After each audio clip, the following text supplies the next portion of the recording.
All right, we're back with our latest guest, good friend Debra Flora from Parker, Colorado. Um, we're continuing with the candidate interviews at the Colorado Conservative Patriot Alliance here in Windsor, Colorado. And Debra has graciously peeled out a few minutes of her valuable time to visit with us. So we're gonna respect your time and just go ahead and get through with the interview. We wanna welcome you to the Hispanic Patriot Podcast. So we want to start off. I know you've already spoken on the stump speech, but just give us a little bit about your background and why you're running for this office. Thank you, Hugo. And I've got to say, first of all, great to see you. I'm on the opposite end of the microphone now, which is interesting. I have to say one other thing. I am not Hispanic by background, but oftentimes people remember who I am by saying Senora Deborah Flora from Aurora. Hey. Flora sounds Hispanic. There you go. Well, that's a little bit of my background. Grew up on Lowry Air Force Base in Aurora. My background, in addition to that, I did have a radio show in 710 KNUS for on and off for over 12 years, actually. But more importantly, I was the director of public policy. And the reason why I did that is I believed in harnessing the power of media, just like you are doing, to make sure that we can galvanize citizens to stand up. And in that role as the director of public policy, we helped stop the heroin injection sites. We spent a long time doing a deep dive down at the border last year to find out what was really happening, what the real solutions are.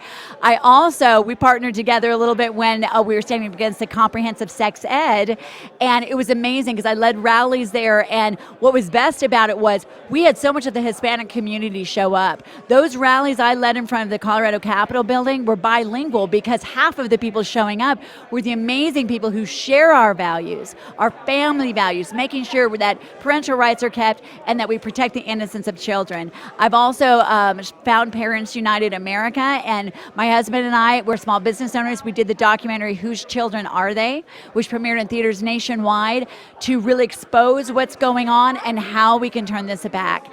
One last thing, I ran for the U.S. Senate last election, came just 38 votes short of advancing. Who's counting? We did. A couple times, yes. But you know what? God works things out. And so it was an amazing experience. And so when it became apparent that Ken Buck was ready to not be here anymore, and he showed that in many ways, we stepped into the race for the 4th Congressional District because we have to know the crossroads we're at. We have to know what we're fighting for. And as a mom, I cannot sit back if we do not stand up and make sure that our children and our grandchildren, the children of everyone in this district, that they are able to have the same freedoms, Colorado and country, that we inherited. Great.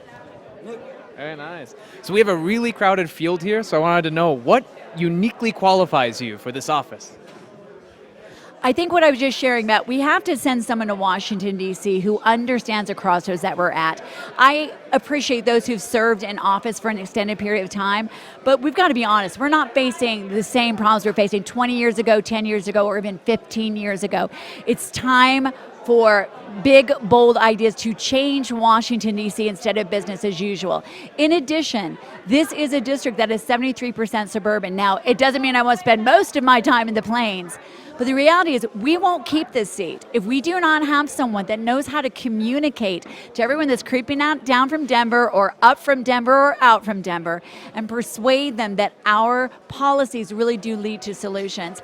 And I can do that without compromising. Invite them to come join us where we're on the pillars of freedom. And that's one of the things I'll bring to the table, as well as being firmly chained to the Constitution, understanding the issues, and absolutely having a plumb line of understanding where our rights come from, and I will not compromise on that. Very nice. Uncompromising. That's great. As you know, the district is very diverse.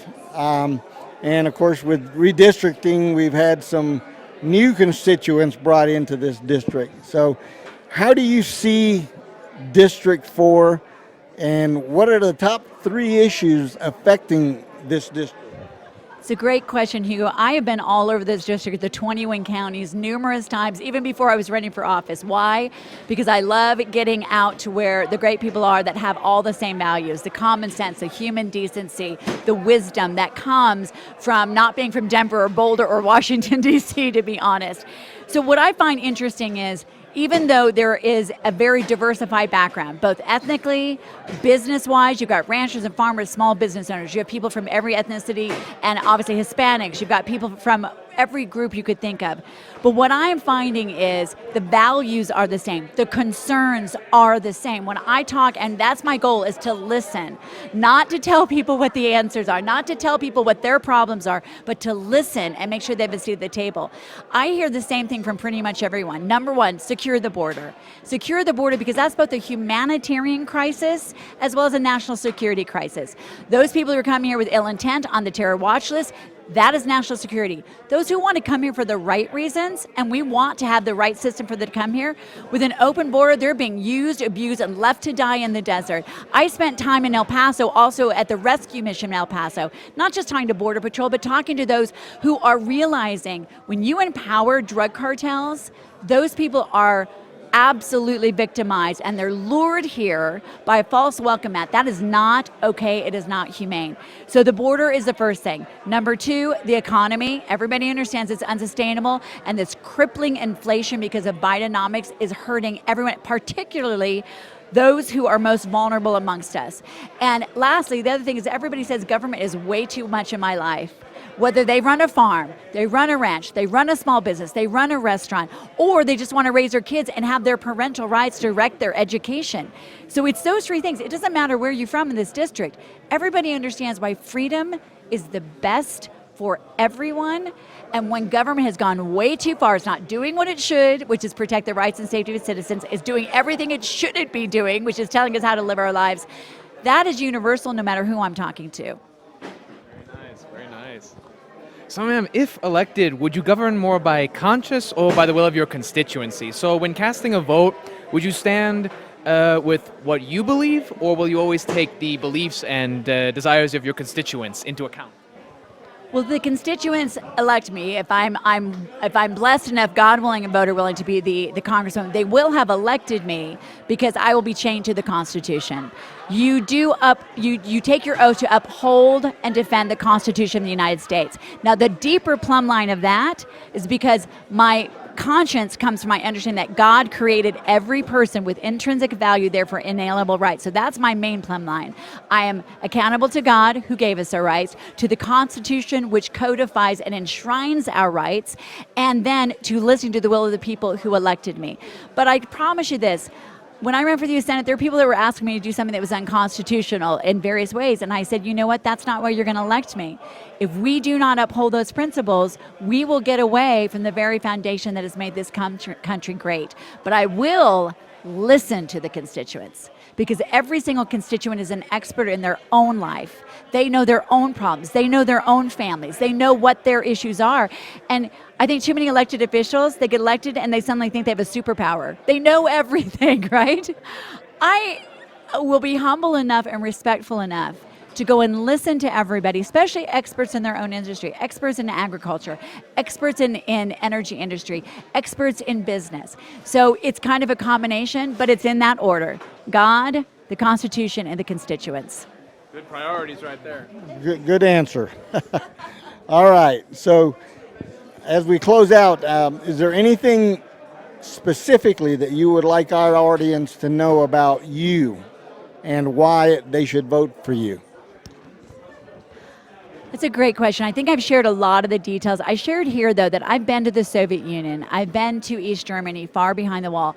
I've seen what the absence of freedom looks like. So I cherish it so greatly. And I think about what Ronald Reagan said, where we will either preserve for our children, and this is what I want to say to everyone who's listening, their children, their grandchildren, my children. We will preserve for them the last best hope of man on earth, or we'll sentence them to take the final step into 1,000 years of darkness. What I want them to know is, with every breath I have, I will say, not on my watch, not on your watch. I will fight for your children, my children, and our grandchildren. Because at the end of the day, that's what we want to give them. That's why people have come to this country, because they love their families and they want the best for them. So I want them to know that that is why I won't ever compromise, because I can't look them in the eye, my children or the people that live in this constituency, and not say I've done everything I can. But here's the last thing I want to say. I'm hopeful. I do believe that we can save this country, because this is our moment if we understand what is at stake and if we're willing to stand together in this day. And if we do, our children and grandchildren will say, you know what, you are the ones who did it. You're the ones who turned it around, and we can do that. We can be the ones that can turn this around, and I would love to earn everyone's support. They can go to debraflora.com. Thank you, Debra, for visiting with us tonight. Have a nice drive home, and we look forward to communicating with you some more during our live show, which airs on Wednesday night. So we'll be in touch, and thank you, and good luck on the campaign trail. Thank you. Nice.